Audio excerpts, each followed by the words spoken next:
Rigid motion, which comprises transformation and coordination. In this lesson, we are taking a look at rigid motion. So, first of all, what is transformation? Transformation occurs when a figure's shape or size changes.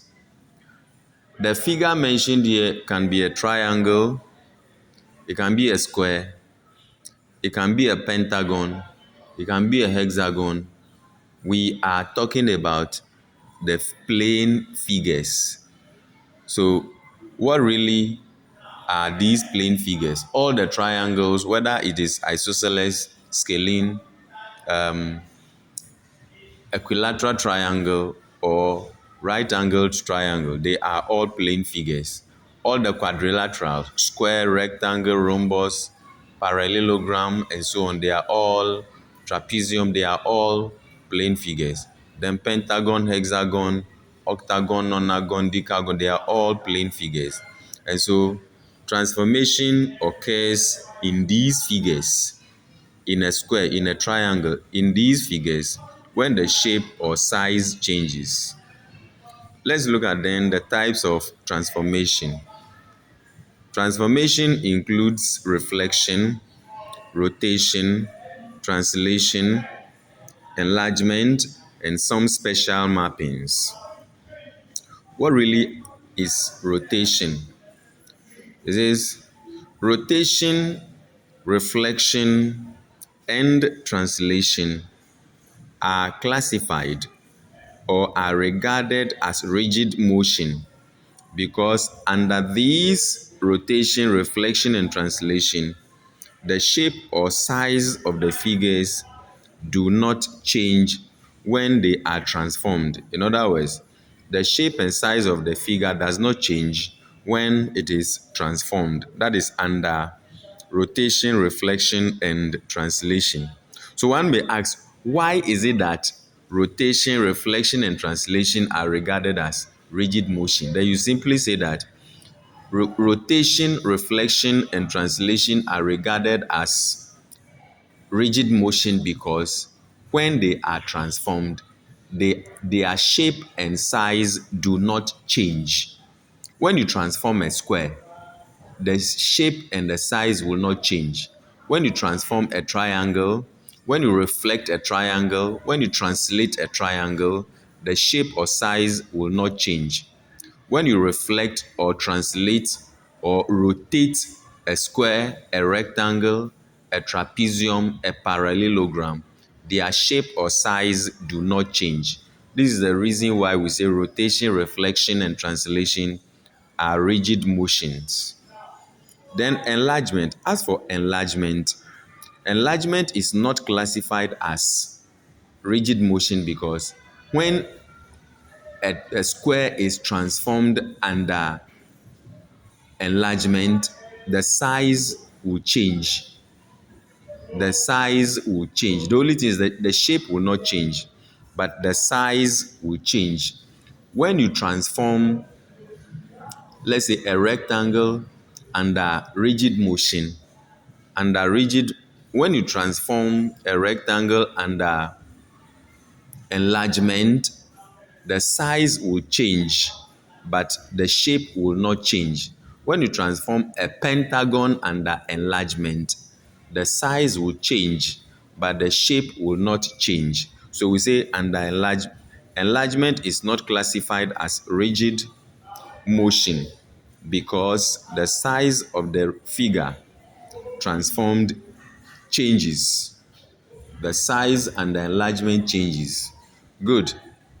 When we come to now, we are looking at to transform plane figures, use the Cartesian plane. If we want to transform plane figures, we have to use the Cartesian plane. By transforming the vertices of the plane figure, we use the Cartesian plane to transform the vertices of the plane figure. Good.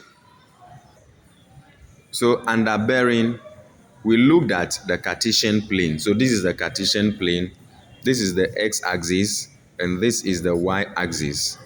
A Cartesian plane. Good. Now from there, we want to take a look at congruent shapes. Congruent shapes. What are congruent shapes or congruent figures? So shapes are said to be congruent when they have the same shape and size. They can fit over each other exactly. They can exactly fit over each other. So when we say something is congruent, it means they are equal. Two lines are congruent, it means the two lines are equal. Line AB is congruent to line PQ. It means line AB and line PQ are equal in length. Angle ABC is congruent to angle PQR. It means angle ABC and angle PQR are equal. So congruent shapes or figures are figures that have equal shapes and size. Equal shapes and size. So shapes are said to be congruent when they have the same shape and size. They can fit over each other exactly. So two triangles are congruent when they have, these are the things we have to look at. When you see two triangles and you want to know whether they are equal in size and shape, the three pairs of equal angles will be matching. So if you have a triangle, for instance, the angle A, angle B, angle C, and triangle PQR, angle P, angle Q, angle R, their three angles will be matching. Then three pairs of sides will also be matching. All their sizes will be matching and they will be equal in length. They will be equal in length. All right, so let's look at it this way. This is a complete note on rigid motion, and then the rigid motion comprises transformation and coordination, and then the types and so on and so forth. Good. Let's quickly look at these figures. In these figures, look at the triangle here, and triangle PQR and triangle PQR here. You can see that in this triangle, in this particular two triangles, PQ is 6 centimeters, and this one too, the same thing. You have PR, and so here QR is matching PQ. Then here PR is matching QR, and then PR here is matching PQ here. What I really mean is PQ 6 centimeters is matching QR in this one, 6 centimeters. Then you come to QR is matching PR in this one. Then PR here is matching PQ in this one. So that is about those two triangles over there. So we say that two triangles are congruent. Similarly, when you come to this one, the side AB is matching the side AB here or BA here. BC, then AC.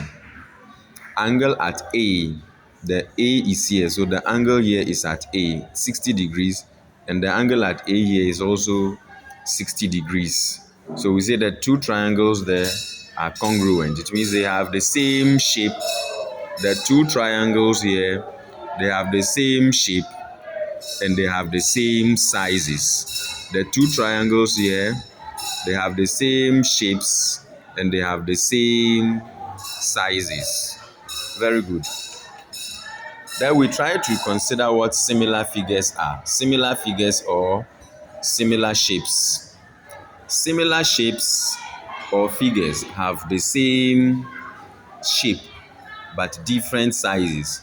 Congruent shapes, they have the same shape and the same sizes, but with the similar figures or shapes, they have the same shapes but different sizes. The same shapes. So let's look at this one for instance. It has the same shape with this one, but look at them closely together. You will see that the shapes are the same. They look like right angle triangle, right angle triangle, but this one is bigger than this one, or this one is smaller than this one.